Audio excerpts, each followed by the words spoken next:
Halo semuanya, kembali lagi sama aku Yusri Adiputra di YouTube channel iGadget. Oke, di video sebelumnya kan kita udah nge-review Samsung Galaxy Note 8. Nah, di video kali ini aku mau nge-review Samsung Galaxy Note 9. Ini dia. Kira-kira mana nih yang lebih worth it untuk kita beli dan dipakai di tahun 2022 ini? Samsung Galaxy Note 9 ini dirilis pada bulan Agustus tahun 2018.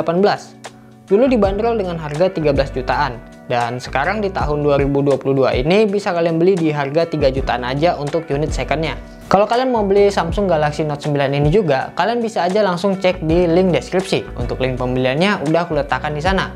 Atau kalau kalian lebih tertarik untuk membeli Samsung Galaxy Note 8, kalian bisa juga cek di deskripsi.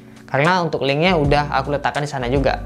Untuk materialnya, Samsung Galaxy Note 9 ini berbahan kaca yang sudah diproteksi dengan Corning Gorilla Glass 5 untuk bodi belakangnya. Dan menggunakan aluminium untuk frame sampingnya. Jadi cukup mewah sih kelihatannya. Tapi ya ini karena bahannya kaca, jadi mudah buat ninggalin bekas sidik jari kita. Apalagi kalau tangan kita lagi basah atau berkeringat. Untuk desainnya sendiri ini nggak banyak perubahan ya kalau dari posisi penempatan tombol-tombolnya. Masih sama seperti Galaxy Note 8. Paling yang beda untuk posisi penempatan fingerprintnya aja sih, yang sekarang udah diletakkan di bawah frame kameranya. Menurut aku sih ini bagus ya, karena di set sebelumnya untuk seri Note 8, posisi fingerprintnya agak kurang nyaman aja dijangkau. Nah, kalau yang di seri Note 9 ini udah pas sih menurut aku. Lalu untuk layarnya, Samsung Galaxy Note 9 ini punya layar 6,4 inci. Beda 0,1 inci aja sih dengan Galaxy Note 8. Dan untuk panelnya menggunakan panel Super AMOLED dengan rasio 18,5:9 yang beresolusi 2K, yang masih bisa disesuaikan lagi menjadi Full HD Plus atau hanya XD Plus aja, biar bisa hemat daya juga sih. Serta didukung dengan XDR10, dan juga untuk layarnya sudah diproteksi dengan Corning Gorilla Glass 5. Untuk kualitas layarnya menurut aku ini masih bagus ya dipakai di tahun 2022 ini. Warna yang dihasilkan cukup tajam dan nyaman di mata. Yang intinya sih kalau buat kebutuhan nonton atau sekedar scrolling media sosial, layarnya udah bagus. Apalagi kalau dipakai buat main game. Tentu aja layarnya bisa manjain mata kita. Bagi yang suka dengan audio jack 3,5 mm, handphone ini berarti cocok buat kalian. Karena masih tersedia di handphone ini. Terus untuk audionya sudah menggunakan stereo speaker yang berada di atas dan bawah handphone ini. Serta sudah didukung dengan Dolby Atmos juga. Oh iya, untuk unit yang aku review ini unit dari Jepang ya. Jadi untuk chipset yang dia pakai Snapdragon 845 dengan fabrikasi 10 nanometer. Kalau yang resmi Indonesia kalian tentunya udah tahu kan kalau dia pakai chipset Exynos 9810. Kalau ditanya mana yang lebih unggul, versi Snapdragon lah yang lebih unggul. Untuk jaringannya bisa menangkap sinyal 4G aja, belum sampai 5G. Terus kita bisa pakai dual SIM juga, karena untuk SIM tray-nya dia menggunakan hybrid. Jadi bisa dipakai buat dual SIM atau bisa dialihkan untuk microSD. Kalau misalnya memori internalnya dianggap kurang. Dan untuk unit yang kita review ini menggunakan RAM 6GB dan memori internal 128GB yang bisa diperluas lagi tentunya. Terus untuk sistem operasinya, Samsung Galaxy Note 9 ini menjalankan One UI versi 2.1 dengan berbasis Android 8 atau Oreo. Dan bisa di-upgrade hingga ke OS Android 10. Dan itu udah mentok di Android 10 aja ya. Jadi untuk software update-nya dia udah nggak dapat lagi.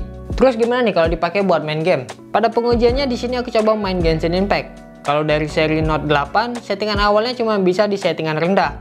Nah, kalau di Galaxy Note 9 untuk settingan awalnya bisa dapat medium. Kalau dinaikin lagi masih bisa lah. Tapi saran aku sih mainnya di medium aja. Overall sih Samsung Galaxy Note 9 ini sanggup jalanin Genshin Impact dengan sangat baik.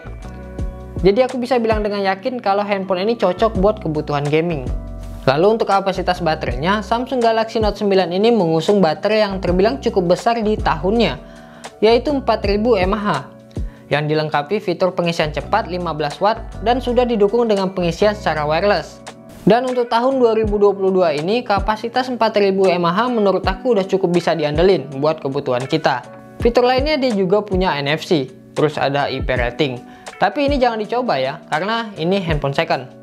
Oh iya, hampir ketinggalan dia juga punya fitur S Pen yang bisa berguna bagi sebagian orang. Bisa untuk bikin gambar, untuk edit video, atau sekedar browsing menggunakan S Pen ini. Dan bisa digunakan juga sebagai remote kalau mau ambil foto atau video.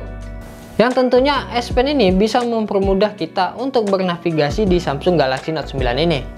Lalu untuk kameranya, Samsung Galaxy Note 9 ini untuk kualitas kameranya sama aja seperti Galaxy Note 8. Dimana ada kamera utama beresolusi 12 megapiksel dan yang satu lagi ada kamera telefoto 2 kali optical zoom yang punya resolusi 12 megapiksel juga. Untuk kamera belakang sudah dilengkapi dengan OIS. Sementara itu untuk kamera selfie-nya, kamera depan punya resolusi 8 megapiksel. Dan yang satunya lagi 2 megapiksel untuk iris scanner. Untuk fitur kameranya juga termasuk banyak ya di sini. Ada fitur Pro Photo, Pro Video, Panorama, Foto Malam dan banyak lagi. Berikut ini untuk hasil-hasil fotonya.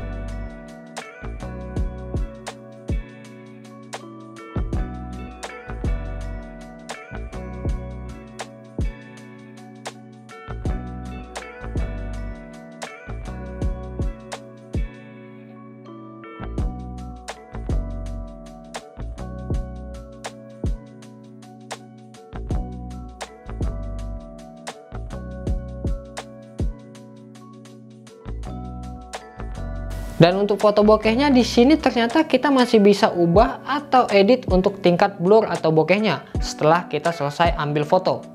Lalu untuk perekamannya, Samsung Galaxy Note 8 ini mampu merekam gambar hingga resolusi 4K di 60 fps untuk kamera belakang. Dan untuk kamera depannya mampu merekam gambar hingga resolusi 2K di 30 fps. Dan untuk kualitas videonya, seperti biasa kalian bisa simak aja video berikut ini. Oke, ini adalah contoh perekaman kamera depan dari Samsung Galaxy Note 9. Untuk perekamannya dia bisa merekam hingga resolusi 2K, terus di 30 fps saja. Dan untuk sampel kali ini menggunakan Full HD 30 fps. Karena percuma juga kalau kita ngerekam di resolusi 4K atau 2K nya, karena nanti ujung-ujungnya diuploadnya di Full HD juga. Untuk kualitasnya kurang lebih kayak gini ya. Gimana nih kualitasnya?